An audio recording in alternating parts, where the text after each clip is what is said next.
Ladies and gentlemen, we are live. I am Adam Peters, the founder of the Strategic Veteran, and this is the first in what's going to be hopefully monthly live series. I don't know yet, but we're just going to have a real conversation with a real retired two-star. Today's guest spent 34 years in the Air Force, retired as a major general, and has now put his name on a framework that I think, and he thinks, every veteran needs to hear, especially in the first year out.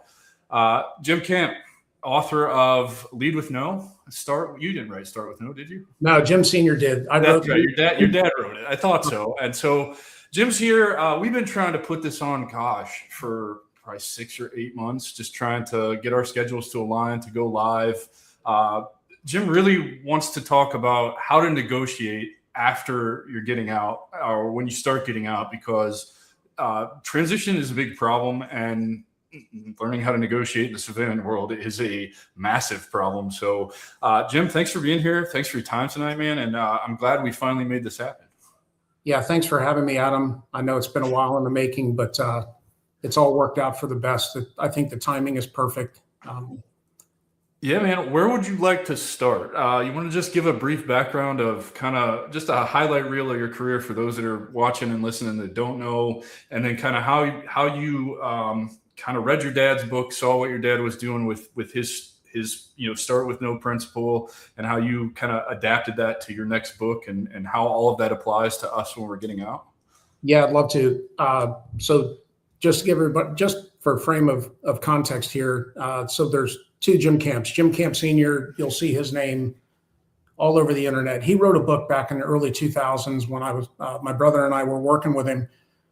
In the early 2000s, he wrote a book called Start with No. And if you haven't read Start with No was basically the first time that any author really stepped forward and said, the way that we negotiate in this country and the way that individuals, our culture, the way we negotiate is flawed. There's a lot to unpack there, but he essentially said, there was a book called Getting to Yes. He said, no, you need to start with no, because no is simply a decision. And if you give somebody the right to say no when you're negotiating, it takes down the pressure and it turns down the level of emotions in the room.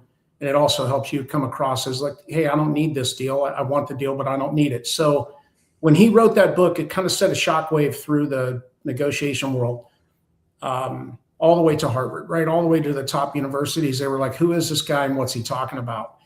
And immediately after that, what people don't realize, when he was writing that book, there's a lot of negotiation work out there, negotiation training, books. It's all valuable, because any person that's willing to better themselves and have a growth mindset obviously is going to benefit from a book. But he went the other direction. He said, I'm not going to just talk about negotiation. I'm actually coach real negotiation, real deals where, somebody's livelihoods, depending on whether or not they get this business deal, for example. He started coaching people from behind the scenes, and that's what we've been doing for the past almost 30 years now. So in 2000, when he was writing his book, I was working with Jim Sr., but I was also a pilot for United Airlines, and I was a part-time captain in the Air National Guard in Columbus, Ohio, flying KC-135. So I'm a refueling guy. Wasn't by choice. I wanted to fly fighters, but our base switched from fighters to tankers, so I became the best tanker pilot I could be. Well, aren't you a little tall to fly fighters? No, I'm only 5'11". Okay. Oh, that's me then. I don't think I'd fit well in a fighter. 6'3", probably. Well, back then I fit really well in a fighter, because I was a little bit more stocky and bench pressing a lot more. But now I'm almost 59, so now it's all about injury prevention. Anyway, I was flying in the military, and then 9/11 happened. And when 9/11 happened, that kind of I mentioned that in my book, but that was kind of an unraveling day for me, where I was going to leave the Air Force, completely get out. On 1 October, 9/11 happened, and I found myself flying on that day over the Pentagon, and that was quite an interesting experience, but it changed my trajectory. And like most people in the military, nobody can predict their path. They say this is what my plan is.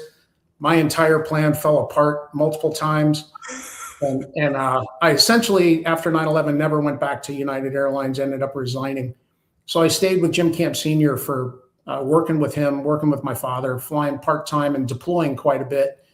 So I was even doing this while I was on deployments, coaching staying involved with negotiation.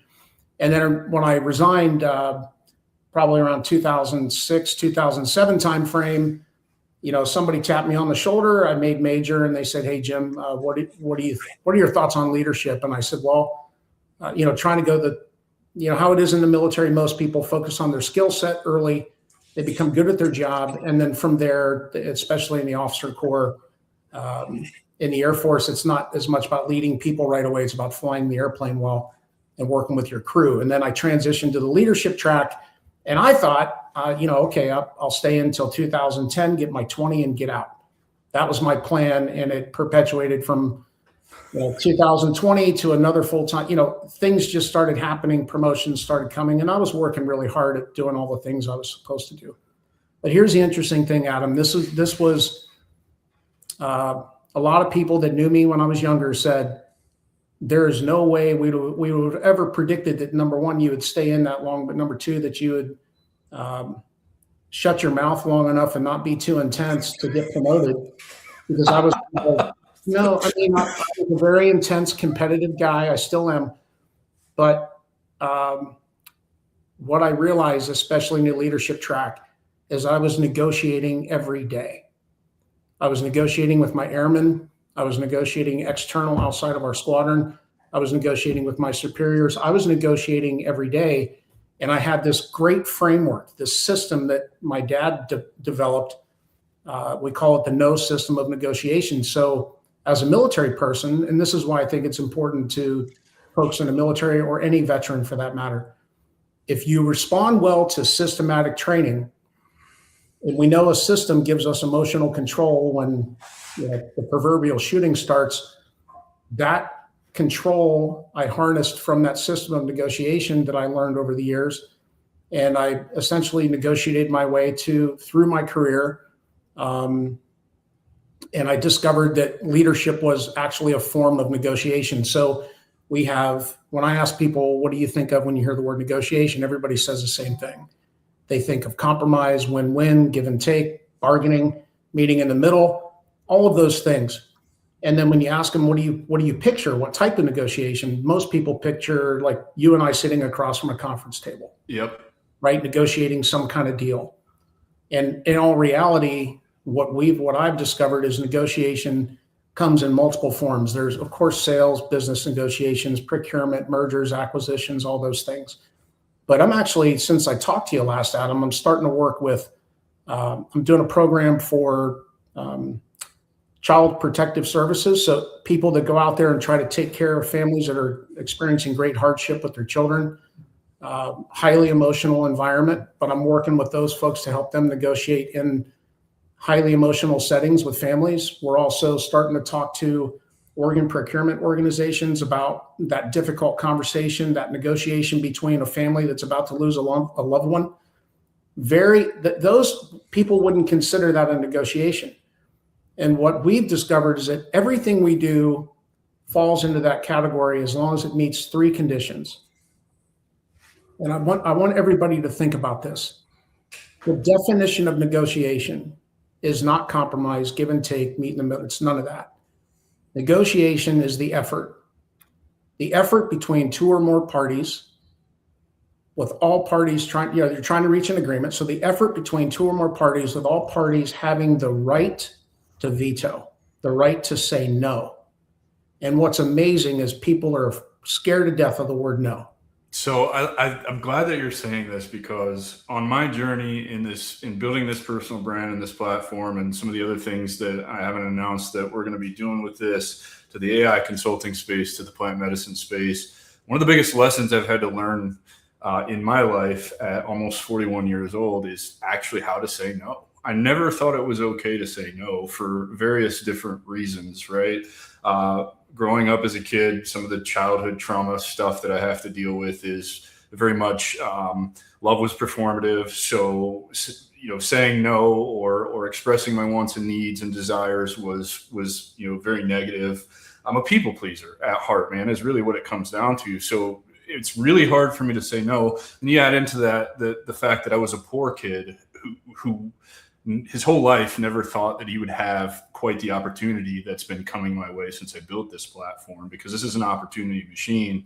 And so I for the last 2 years, and this is something I'm working to break this year, I've sat here and I've said yes to everything, to my own detriment, to my own time, to my own mental health, my own physical health. And so it truly has been one of the biggest lessons I've had to learn in my life, is how to say no. I'm not perfect at it, and I still don't feel like it's okay to say no. And it kind of leads me to my next point. You talk about negotiating, and everything in life is a negotiation. I actually learned that, and I'm curious your thoughts on Never Split the Difference by Chris Voss. I'm really glad you brought him up. Yeah. So here, because we've recently realized that the NDAs have expired, right? And there's public information out there. So it's okay for us to talk about this. But Jim Camp Sr., I mean, I picked Chris Voss up at the airport the first time he came into Columbus, Ohio to meet Jim Camp. And my father, kind of my brother and I behind the scenes, we weren't able to go into the FBI per se to conduct training, but Jim Camp Sr. trained the FBI hostage team. So our method, if you read Never Split the Difference, and Chris is a great guy. I haven't seen him in a while, but he's done really well for himself, and his book is awesome. And if you notice in his book, he references Start With No. He does. If you really dig into our system and then realize, okay, wait a minute, here's this guy that was very successful at negotiating hostage situations, and let's think about where no fits into that world. If somebody says no to something, what's interesting, Adam, when you hear the word no, and when we hear the word negotiating, and we give somebody the right to say no, it takes off the pressure. That's exactly one of the tactics that the FBI do to try to calm somebody down and get their emotions on an even keel, because people can't make good decisions when they're highly emotional. Mm-hmm. One of the best ways to lower emotion is to give somebody the right to say no. But then once they say no, then we have an intellectual discussion around, well, where are we falling short? What am I missing? What's the real issue?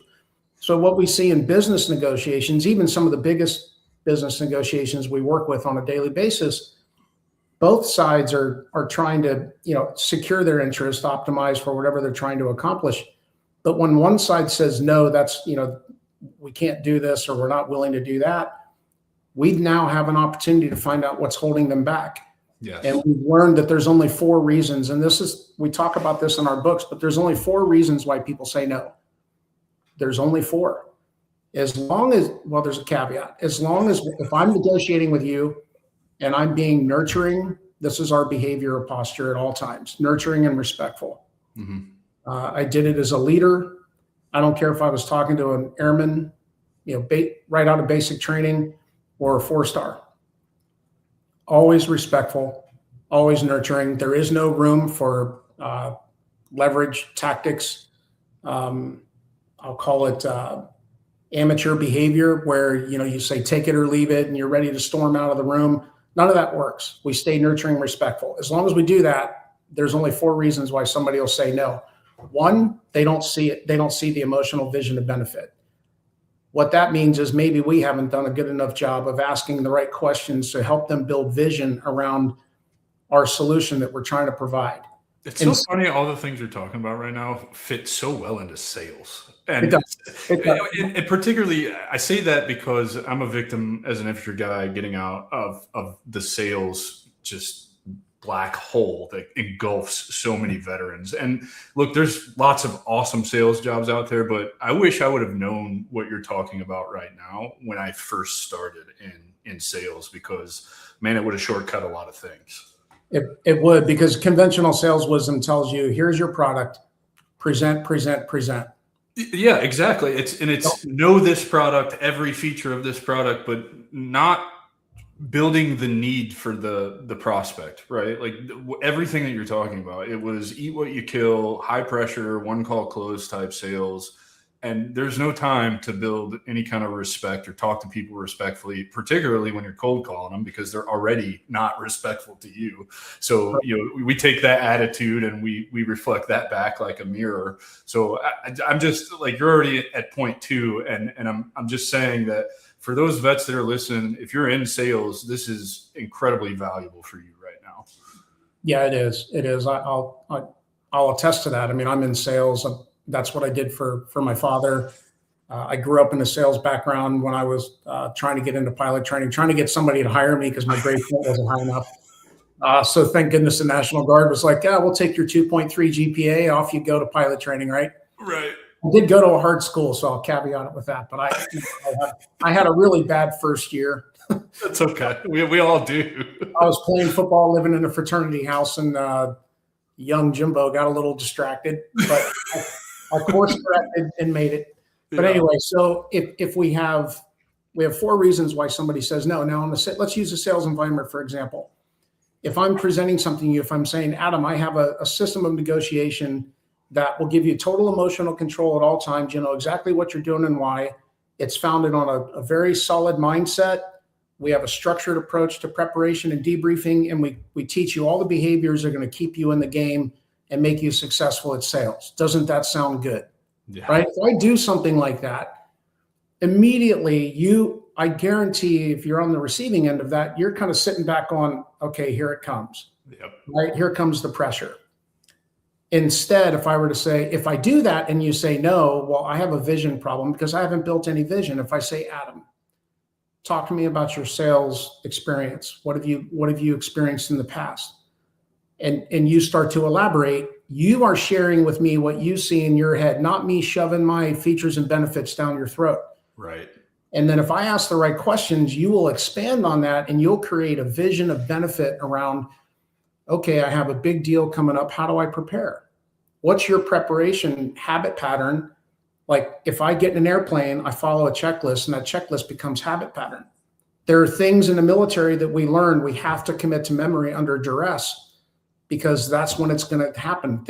Murphy's going to show up when we don't need Murphy in the room. Every time. When we fall back to our system, it's the same thing that people do in the ER.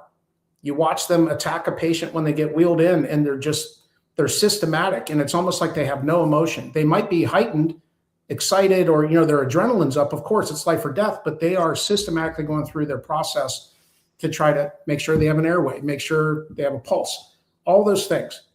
So if I were to say, what system do you have in place that gives you 100% emotional control when you're selling your product? That's building vision. You're going to say, well, I don't know if I have that. So yeah, exactly. If I haven't helped see the value in learning how to negotiate up front, and I just try to push it on people, they're going to say no because they don't see it. They don't have the vision. That's number one. Number two is they don't have the data to support that decision. So if we're selling a product, how does that product compare? What's the real differentiation in what we're selling compared to our competition? And what's the value of that? Maybe startups go through this all the time. They have a new AI system, they have a new program, and there's no comparable data out there for pricing. Mm-hmm. So it's difficult for people to say, am I paying too much? So data is a part of why somebody says no, they don't have all the pieces that they need to make a decision. So we have to uncover that. So if we find out that we're missing data, great. But the only way we're going to uncover that is if you feel comfortable telling me, Jim, at this point, I don't think I want to move forward because I don't trust the price, or I don't. Right. I need to know that because now I have an opportunity. Well, Adam, I should have provided that beforehand. What are your thoughts on me giving that to you? Will that help you with your decision making? I love how you're doing this too. Everything that you are reflecting back to whomever it is you're trying to, in this scenario, sell to, it's a question. It's not a statement. So exactly. And this is one takeaway. So before we talk about the other 2 reasons why people say no, this is a perfect point. If you take a look at all your emails, and I've done this. I went back through, I have clients go through all their emails, and they basically go through there and determine what kind of questions are they in the habit of asking. Mm-hmm. Now, in the military, we are used to verb-led questions, which are can you, do you, did you, are you? Like, for example, if I say, are you going to be in formation tomorrow? It's an automatic yes because the authority that you have, right? Like we know the consequences behind it. In the military, I would say we're more trained to ask the verb-led factual, like confirmational type questions. because we're trying to keep track, especially like in the Army. I've worked with those guys closely, especially, in Afghanistan. It was like every single order, every piece of information, they wanted to verify that it was heard. Right. And forgive me, my Army brothers and sisters, but the Army is the amount of redundancy that goes into making simple decisions blew my mind. It's worse than being a pilot. Yeah, but I understand it's worse than the redundancies in the aircrafts, man. But we understand where it comes from. Yeah. Because there's no time to second guess, follow, confirm, execute, right?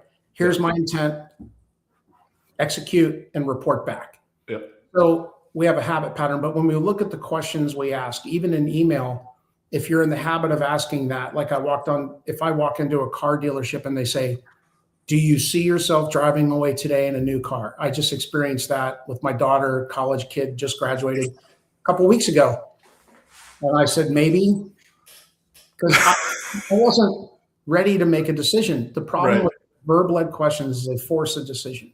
And emotionally, you might not be ready to make that decision yet. So just changing, if I were to say, Adam, did you have a good day? Well, yeah. Yeah. Of course I had a good day. Okay. Now, if I say, Adam, tell me about your day. So where do I start, Jim? What did it look like, right? So if I walk on, if I'm just buying a vehicle, if I walk in and the salesperson were to say, what brought you to us today? What's going on? You can tell me no at any point. It's okay. I'm here to help you make decisions, but I don't want you to feel pressure at any time. Walk me through what your initial thoughts were when you decided to come in, so that we can kind of get an idea of which direction I can help you.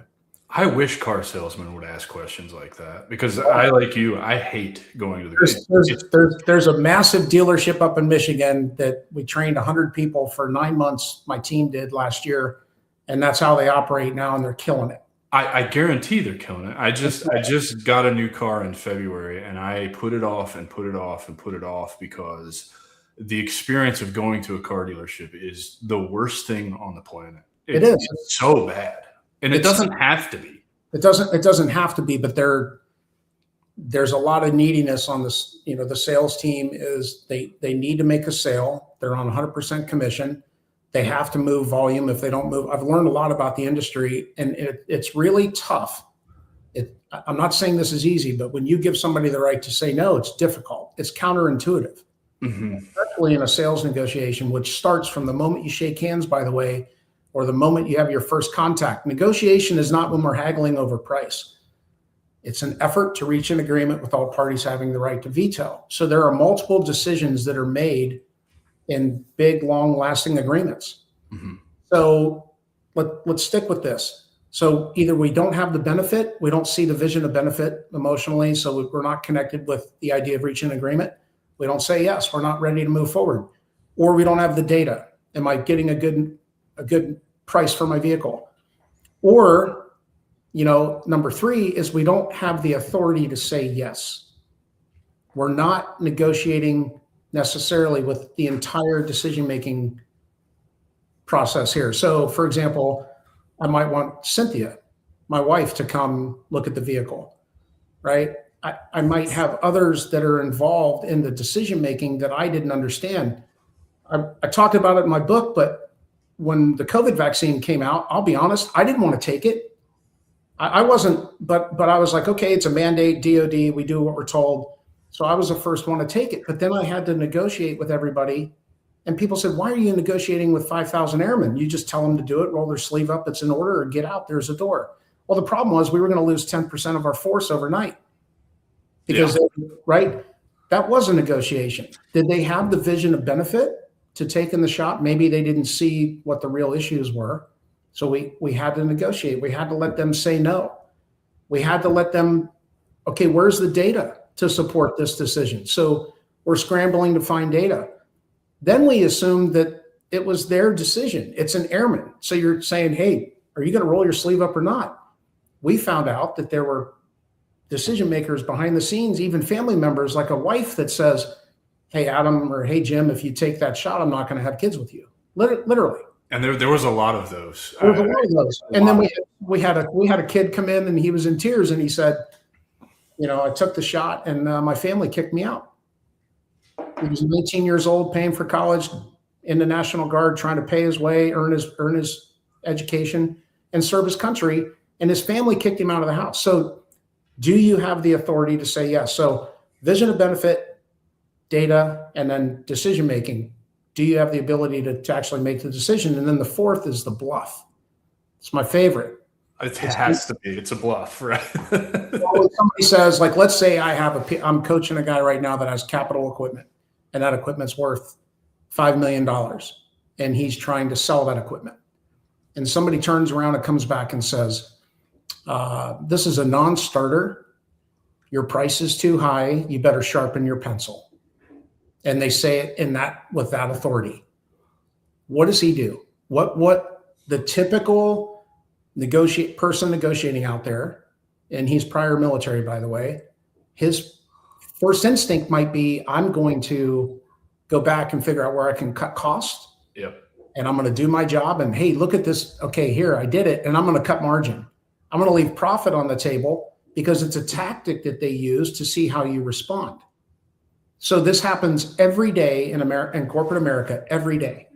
It's all about price. It's not about price. It's about the vision that you build. It's about what you bring to the table that's unique, because you're not a commodity unless you're corn or wheat or right.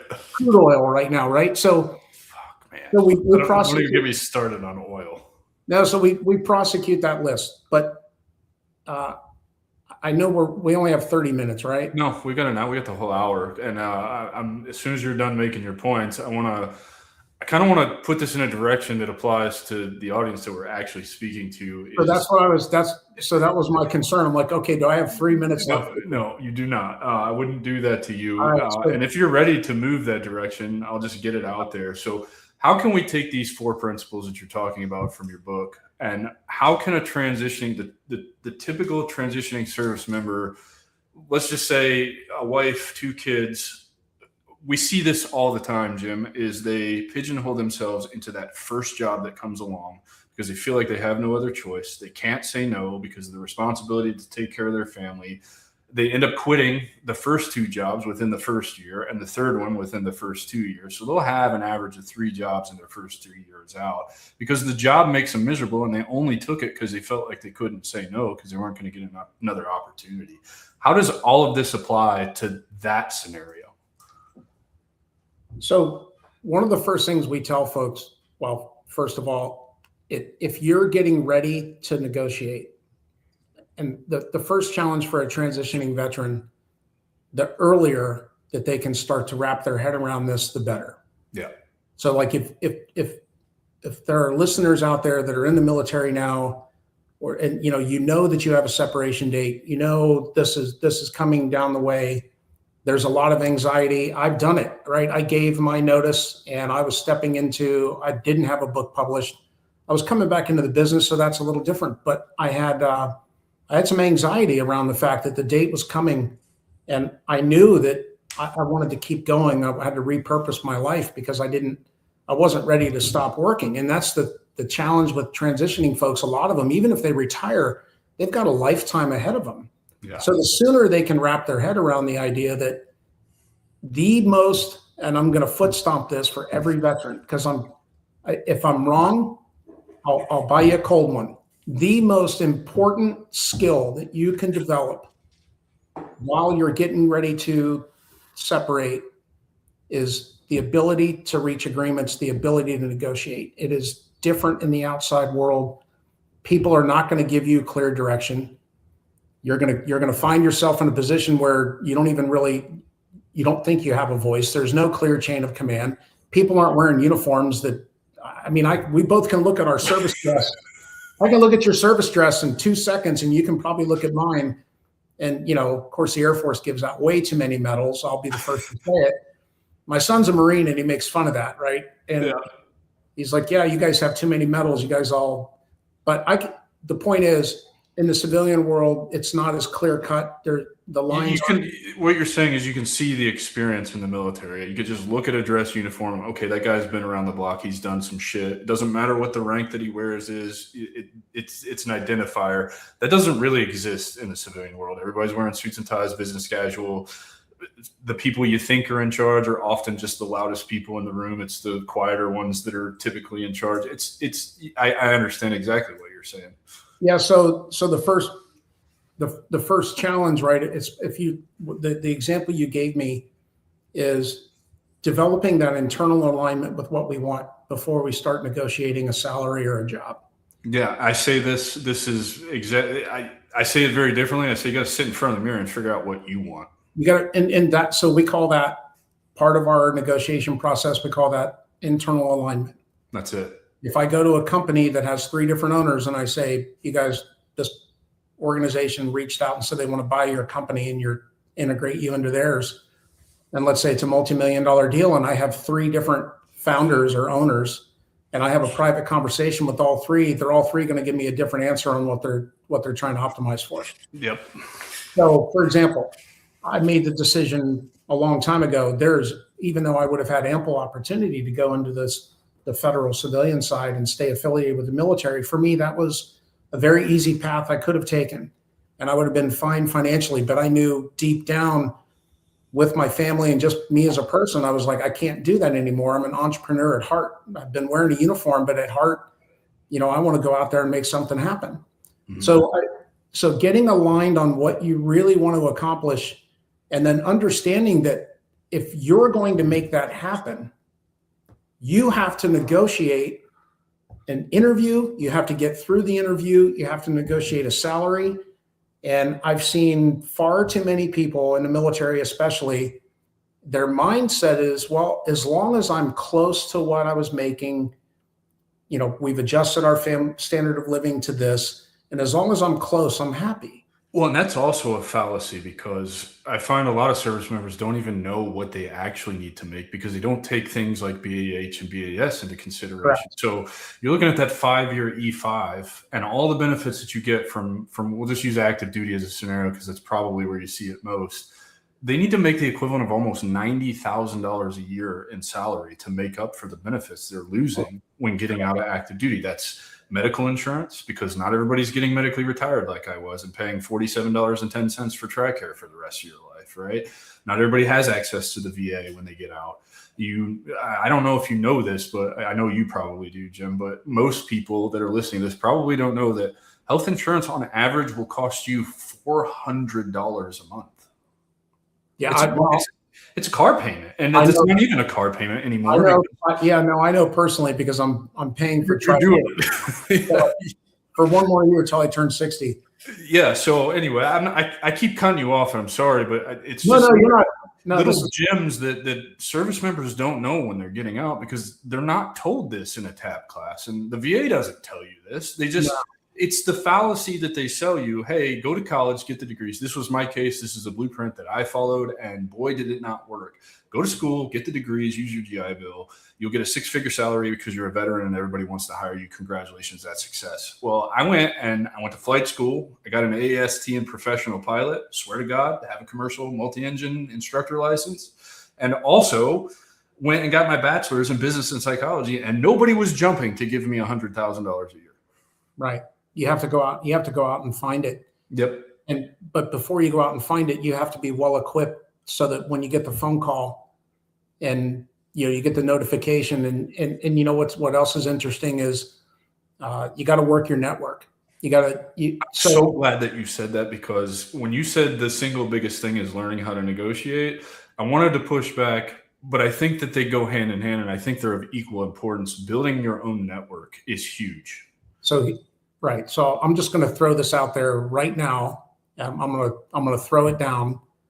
I'm going to put it on the table. And if I could look all the veterans in the country in the eye and tell them this personally, I would.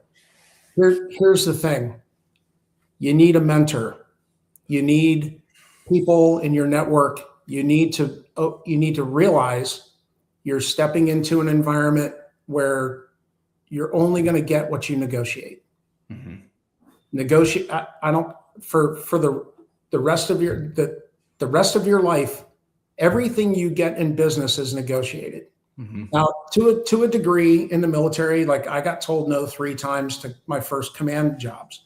I was told no all the time, but I was able to negotiate and understand where did I fall short. And I got those commanders to share with me honest feedback. And, so that was, I guess in a way I was negotiating with them because I wanted to understand. I wanted them to reach an agreement with me that they would share exactly what my shortcomings were and what I needed to do to have an opportunity to continue to lead people. Well, that goes into the data collection that you were talking about. So for me, it was different because I knew how to negotiate before I even really stepped into leadership. And then what I learned is, here's what's interesting. If you are a successful person in the military now, and you are getting out under good conditions, and you have obviously an ability to lead others, anybody that stays in long enough, eventually they're leading people. The same things that make you a really effective leader are exactly what's going to make you an effective negotiator.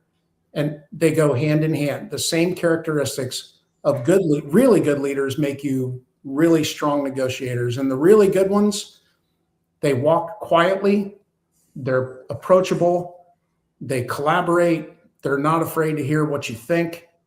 And you'll notice there's an incredible calm about them when things go sideways, right? They're able to focus and stay engaged. So you got to build your network. You got to surround yourself with people that can help you, and you've got to ask for the help. We're not used to doing that. We're not used to saying, "Hey, I need your help." So here's what when I said I'm laying it down right here, right now. And I've worked this out with my organization. We have a team. We're a boutique, but we have a team of coaches.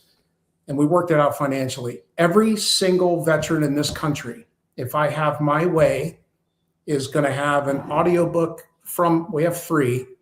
So the second book we have total rights to. We are giving that away. It's an audio format. I'll put it in the chat. And Adam, what we'll do is maybe we'll figure out a way to put it in here. What I'll do is I'll get it from you tonight after we're done recording, and then I will repost our talk tomorrow with the link to the audiobook. It'll go out to the entire network on LinkedIn. I'll do my thing with it. Right. So we'll throw it out there. Okay. So we have 3 books. We have Start with No, the only system of negotiation you need for work and home, and then my book. But the middle book, that one was kind of the eye-opening moment for my father and my brother and I. We collaborated with him on that second book, where we realized it's not just about business negotiation. This system that we teach, it translates to any type of an agreement out there, any negotiation, so we're talking about negotiating with families in crisis situations, all the way to the point where, my brother just negotiated a $30 billion merger. And what I love about what you're talking about is I was in insurance sales and I didn't have very good mentors in that industry. So I do agree with what you're saying. Every veteran needs a mentor, and probably more than one. I have several that I go to for very different things, and it's been the most beneficial thing in my life. And I don't question them either because they've never done me wrong. So when they say jump, I say how high and just do it. However, what I like about this is all the things that you're talking about are all the things that when I was in sales, I wish I would have known. And that mentor told me, in life, you're either buying or selling, so you better learn how to negotiate. Yep. I negotiate with my grandkids. And it makes sense if you think about it. Everything in life is transactional. You're either buying something or you're selling something to somebody. You're selling yourself to get that job. You're selling yourself to buy that house. You're selling yourself to that lender to buy that car. You're trying to sell all the shit in your garage that you don't need anymore to make extra cash to go buy that car. Like, you're always, like, to your point, negotiating for the rest of your life. Yeah, and that's what Jim. My father had a background. He was an Air Force pilot, so that's why when he developed his system, being a pilot in the Air Force, he understood what a checklist was. He knows what a log is, and he knows what boldface means. Like, I need to. And when he had built this system of negotiation, it wasn't like he just pulled it out of thin air. He became a student of negotiation and was trying to find people out there that could mentor him to coach him through a big entrepreneurial transaction he was trying to accomplish. He started a company, he was trying to merge, and he couldn't find anybody to help him, which is kind of what he said, okay, I think there's a niche here. My point is, everything that we do, every part of our system is rooted in human psychology and human behavior. 20 some years ago, my dad said, decision-making is 100% emotional until we make a decision, then we justify it with intellect. And luckily, that's been proven in neuroscience. It is a fact. People are emotional until they make a decision, then we use intellect to justify. So if you're negotiating and you know that the other side has to make a decision, there is emotion involved, and you have to be cognizant of keeping their emotions at an even level to the best of your ability. Not too excited if you're selling something, or buying. Excitement or negative energy, either way, convolutes our decision making. It's so cool to hear you talk about this stuff, because this reminds me of Jordan Belfort's book about the straight line sales system. It's you need to sell on a straight line. You never go too high or go too low. You got to keep it just kind of right there, that little sine wave. All these concepts that I've read books about and have learned from, and to hear how they're all put back into the art of negotiating. It's amazing, man. Right. So let's think about that for a second. Negotiation. Chris Voss. Chris Voss had a mentor. It was Jim Camp Sr., right? My father. It's incredible. And now Chris is helping others. Mm-hmm. I've had multiple mentors in my life, too many to count. Jim Sr. obviously being a big influence on my ability to negotiate. But, so now I'm to the point, and, we're giving away a book. I'm not giving away a book to sell somebody something else. I'm giving away a book because I truly believe if they listen to it and they think hard now, while they're in service, they'll start to look around them and realize, they'll start to observe these agreements going on all around them and from a different light, and they'll go, okay, they're all negotiating. Even a commander issuing orders is negotiating, because you can take the uniform off anytime you want. I mean, I understand, people might argue that, but we're negotiating all day, every day. So having that ability to really dissect what negotiation is and how people actually behave, and then apply, okay, if I apply this mindset and I change the way, and I'm observing and learning, we're growing. You start to develop the systematic approach. You start to use these behaviors and you see them working. The sooner I can get somebody to do that, that's wearing uniform now, the better equipped they're going to be when it comes time to negotiate their exit. Because they're not, unless they're financially free and they don't have to work anymore, good for them. But then they're going to lose their mind because they're not, they don't have anything to do. Yeah. You can only play golf so much, right? I don't want to play golf because I'm not very good, but. Yeah. No, what you're talking about you want to equip people with the tool. And I really appreciate and admire that about you, because it's giving back to this community to set them up for success, which not a lot of people out there have come up with solutions how to make it better.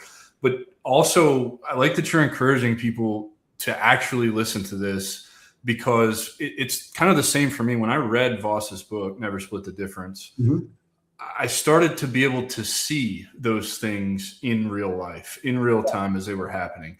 I imagine, and you probably can't answer this question because you wrote the damn book, but I imagine your book is probably the same way. The concepts, the frameworks, the things that you talk about in that book, just going through it one time, listening to it, reading it, or reading it and listening to it, because you retain 40% more. We know that to be fact also. I imagine you're able to then go out. You may not understand it all the way or be able to apply it, but you'll start to see it happening. Is that yeah? So the first, we there's really three phases. The first phase, when you're trying to adapt something, is to recognize. So the only way you're going to recognize whether or not it sits well with you is to do it. Right? Is to say, okay, I'm going to listen to a book. I mean, if you're not going to take the time to read a book or listen to an audiobook, then that's fine. People learn in all different ways, but if you're not going to take the time to recognize, but once you recognize, then it becomes, okay, I recognize this is valid. So this is step number 2 for me to all the veterans. And I know people are probably thinking you're crazy. Why would you do this? Well, I'm third generation. My son's a Marine. father was in Vietnam. My grandfathers were in World War II. We have a military family, and it's given us tremendous reward. So for me, that's why I'm glad we're not talking till now, because when I was able to connect the dots and I go, wait a minute, we have the rights to this thing. I can put it on audio format and give it to the whole world for free. I choose veterans. So if I'm going to give it to all the veterans, great.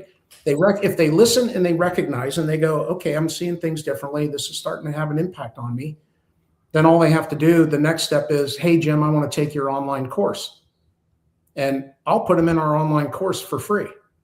Now that's a product that we sell, but that supports coaching, like we're coaching real deals. But there are people that they go beyond the book into not recognition. Now they go into, they're adapting. Yeah. And they're starting to change, and that change is extremely difficult, and it takes time. So the sooner they get into this, the better, and they'll see things differently. And then once you adapt, then it becomes, when do you own it? When it becomes habit pattern, where it's second nature. Unconscious competence. Unconscious. And when you look at people in the military, I don't care what MOS you are or AFSC in the whatever military branch you're in, whatever your skill set is, you get to a point in your training where you're doing it unconsciously, right? It's just muscle memory. Mm-hmm. And you can do it calmly, even under duress. You do it on an autopilot, like I make my bed every morning still. Right. Right. Exactly. So we're going to give them a book so they can recognize, that's on us. If they decide to buy my book or the other books, that's great. And if they ever decide to go into coaching, we always give folks an introductory coaching call on us just to help them figure out if that's really right for them. But the course and the book, I'm giving it to every veteran for free in the country. Well, I'm looking at this too, Jim, from another angle. Maybe you've considered this or maybe you haven't, but just the fact that you're giving people the book for free, which then you said you'll give a veteran access to your course for free. Mm-hmm. What if that's the thing that vet needed to figure out what direction they wanted to go in their life after service? Now they can get into coaching on your side, your platform. They could get into coaching. I mean, ultimately, the idea is there's so much noise in the negotiation world. So here's what I saw the other day. I saw a post on LinkedIn that said, these are the top 5 negotiation gurus in the world. And what's interesting, they're all talented. Most of them are PhDs. They don't have an online degree like I do I can't remember where I went to grad school. Liberty. but they're not, if they're a guru, the first thing I say, okay, to me, a guru is somebody who's been playing the game for a long time. You can't coach it if you don't play it. Yep. Right? If I'm going to teach you how to fly, so I was a flight instructor. If you and I hop in an airplane, I'm going to be sitting right there next to you or behind you, whatever the case may be, with the same G suit, same ejection seats, and we're in it together. And my job is to get us both back safely, but to push you to your limits, right? So that's what we're trying to do. We're trying to coach. But so the idea is, if they'll take me up on it, I will give it to them. And we are trying to pay forward. I do it every day. I have young people now that I mentor. I've got one guy that just got in the Space Force at University of Florida, got his ROTC scholarship. I coached him through the interview. In fact, I sat there and he was allowed to use any resource he wanted. I sat next to this kid when he was being interviewed, and he had 5 minutes to put together an answer to a leadership question. And we talked about it, and then he did a great job. I'm helping kids get into the academy. I'm paying forward, and I want to pay back for what military service has given me. And so that, and my whole team, Jim Senior's passed away. He'd be high-fiving me going, yeah, that's a great idea. It's just who will take us up on it. I was going to make it a kind of an off-kilter comment, but I think you might get your feelings hurt with how many people don't take you up on it. No, it's okay. And I know that's not you. I know because I've done this. I mean, dude, working in this space, like, you want to help and you want to provide, and then so many. It's the old adage, right? Lead a horse to water, but you can't make it drink. Like, how many people? When I put this post up tomorrow, it's going to go pretty wild because it fits so well. I'm so glad that this did happen tonight because the last several weeks have been giving away different things on the platform because I realized I built the platform. I didn't build it for me. I built it for our community and to just do good. And so I've been giving stuff away from like find your golden path, or the golden path fallacy with Brandon Jenkins, a Navy pilot. He's got a great coaching program out there to help people find out who they are after service. I've given away some resume stuff. This is a really cool giveaway, man. But how many people are actually going to download it and it's going to sit on their desktop? They'll never listen to it. They'll never send it to their phone. Well, so this just an observation I had in the military. And this is where I would encourage anybody that's even thinking about transitioning to challenge themselves. A lot of folks figured that, well, I need to find something in the civilian world where my military experience translates, right? And so if you're a pilot, a natural progression is, okay, I'm going to go to the airlines. I did it. Wasn't for me, but I thought that was my only path. And I've talked to a lot of aviators in the military that are convinced that that's the only thing they know how to do. And I'm like, no, you're wrong. You just have to figure out what you want to do, because if you're capable of getting through pilot training, you're capable of doing all these things. You have more ability than you realize. It's almost like they have to wake up to it. But observation, I'm in Afghanistan deployed. I'm in between flights. And I went to, I was up in Mazar Sharif. So nice place to be if you're in Afghanistan, because we didn't get mortared that much. Right, so we were fortunate, but I was there in my time off when I wasn't flying. I would go to, I was with the Army. So they had a big MWR tent, got a cup of coffee, whatever. And then they had an education center right next door to that facility. And I was a lieutenant colonel, so I was doing war college while I was deployed. So I spent all my time in the learning center. I never saw another person. Everybody was playing video games, hanging out, which is fine. I mean, they're unwinding. But I was like, that's when I realized you can't instill a growth mindset in somebody. So somebody may say, no, I'm not going to do this now. I don't want to read this guy, listen to this guy's book. That's fine. But the offer will always be there. It's still there. And I promise if you ask veterans now that have transitioned, they know that they're going to have to learn how to reach agreements in the business world. It's all we do every day, all day. So when they wake up, great, but you can't force them. And here's the other thing. Not everybody's coachable. Yeah. Right? We have clients that tell us, they're the smartest person in the room. Just ask them. That's how you know they're not. Well, so if they're not coachable, then we're not going to waste any time, right? It's okay. But if 5%, 1%, 2%, I don't care what the percentage is, takes us up on this, and then they realize I can reach out to Jim personally at any point, and he'll get on the phone and talk to me, which I'm throwing that out there too. I really want to do this. I really want to help, but they won't call me. They won't take me up on it. But the ones that do, man, I'll dive in and try to point them in the right direction. If they see me on LinkedIn and they're a fit for something, and I know a company that's looking for a sales rep in Wisconsin, which I know one right now, and they live in Wisconsin. Hey, jobs are out there, guys.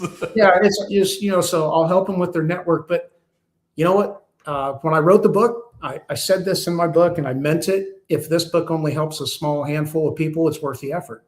That's exactly what I said about the Strategic Veteran platform, the podcast, all of that. If it saves one veteran's life, I'm a success. Yeah. That's it. Jim, the last thing that you said there was, I can't instill the growth mindset in folks. And that is the most important thing in almost 200 episodes of the podcast that I've learned. It was true for me. I had to get out of the fixed mindset that the military keeps you in and transition into the growth mindset, into wanting to better myself. And boy, was it painful in the beginning. So I'm glad that, we're on the same page on so many different things, just in the work that I've been doing over the last 2 going on 3 years, your entire career, having your dad write the first book and just learning from all of that. It's really cool to see all this come full circle for myself. I'm really glad that I got to sit down with you tonight and have this call, man. This was awesome. Yeah, same here, because well, from the first time I was looking at your website and realized what you were doing, I was kind of drawn to it. In fact, when I first started back with the organization, when I was transitioning out of the military, and I kind of dove in and, in the middle of writing a book, and I was serving part-time for a year. I tried to retire, but they graciously said, "Can you give us a year half-time?" Which was great, because, week on, week off, I was able to do both. But Yeah. so I was fortunate for that, very thankful for that. But, it's a very hard thing to go through. And if you're not willing to change your mindset, you're not willing to grow, it's not the right time. But the reason that I got connected to you, and because I saw what you were doing, and I said, I want to do that. And I reached out to many organizations saying, what can I give from a negotiation perspective to your folks? And I could donate my time, but I didn't have the mechanism to give away a free course. I didn't have the mechanism, didn't have the rights to my father's book, that was tied up, to be able to give that to people. So I didn't have the mechanism, but now we do. So this is perfect timing. So hopefully we can collaborate and figure out a way to do this. Because if that's all I do the rest of my career, I'm not in a needy position. If that's all I do is help transitioning veterans, which Cynthia would be thrilled at that, for me to get off the treadmill and just start giving back, coach high school football, do the stuff that I really. You mean be home? If I could be home and do nothing but help vets succeed and coach kids in football and help them succeed, or softball, whatever, because I've experienced both with my kids at the college level. So I'm really excited about us connecting, and I want to be able to help each other out. And I believe in what you're doing. That's why I'm here. I love it, brother. Anything I can do, any collaboration you want to do, anytime you want to go live, let me know. Anytime, if you want to come on the regular show, though your episode wouldn't come out till like July at this point, because I got so many. Anything I can do for you to help, I really want to. Like I said, I'll do the post tomorrow to give the book away and start that whole train. I'll send it out to the email list as well, so that they get it. Whatever I can do to help you accomplish your mission and get you where you want to be too, man, because you're absolutely right, Jim. Like, I don't make any money to do this. This generates so much opportunity for me that I don't need to make, and I don't want to make money off the backs of my brothers and sisters. However, it's so cathartic, and I get to meet folks like yourself. I get to get connected, and I get to help. I get to help different resources grow and put them onto our communities. And so I genuinely, when I say I want to help you achieve what you're trying to achieve and do this and help veterans all day, every day, I mean that very sincerely, because it's what I do all day, every day. And I've never been happier in my life. Yeah, that's good. So when you transition, and when people transit, like when I transitioned out of my unit, and when I took the uniform off, there's no easy way to do it. I don't care who you are. Taking uniform off is hard. You need a fucking mentor. You've already said it, man. And there's no reason after tonight, any veteran who watches this, lays eyes on it, who's interacted with my content, that follows me on LinkedIn, there's no reason you cannot reach out to me or even Jim. He's already given you his phone number, and pick up the phone and say, hey, man, I need a mentor. I actually have a card that was sent to me on my refrigerator that I see every time I fill my water bottle up, from a Sergeant First Class who got out of the Army, saying, man, I really appreciate your mentorship while I was going through my transition. Dude, that is the only reason I do this, is because you get shit like that in the mail, completely unexpected. I have a growing bookshelf of personalized signed copies of books, of different resources. It's incredible, this work, man. And I would encourage all veterans, like, if you don't know what you want to do with your life, learn the negotiation tactics and build a podcast or a platform to give back to our community, because I promise you it's in direct alignment with who you are as a person. Absolutely. And they need to tell their story. Yeah. That's another problem, is we don't tell our stories, because traditionally most military folks are humble. Yeah. But you got to tell the story, because the recruiting vine is not necessarily fruitful. I mean, there's a lot of people that don't even qualify anymore to serve, and it's such a great opportunity. And all the advertisements you see about all these disabled this, and look, 99% of the people that go into the military come out better off than when they went in, and they have a lot to bring to the table. So I have a soft spot for that. And Yeah, so we'll work together, Adam, and figure out how to. I want to get this book into their hands, and then if they like the book, I want to give them the opportunity to take our course. I can do it in 2 seconds. It's simple.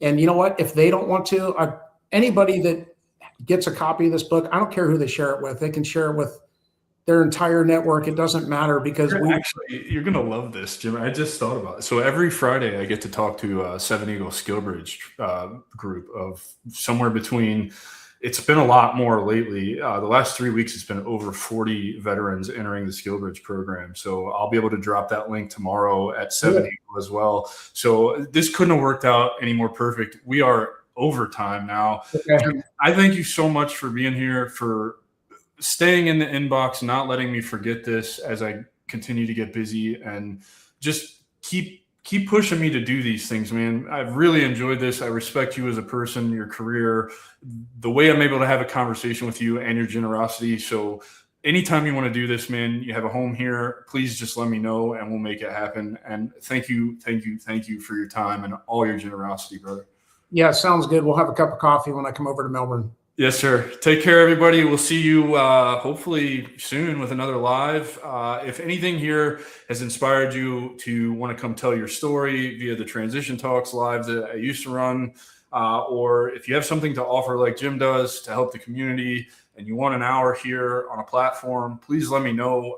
I genuinely enjoy doing this stuff. I have no idea how far the reach is or how much of a difference it makes in people's lives, but I'm going to keep doing this because it's worth doing. Take care, everybody, and we'll see you next time. Take care.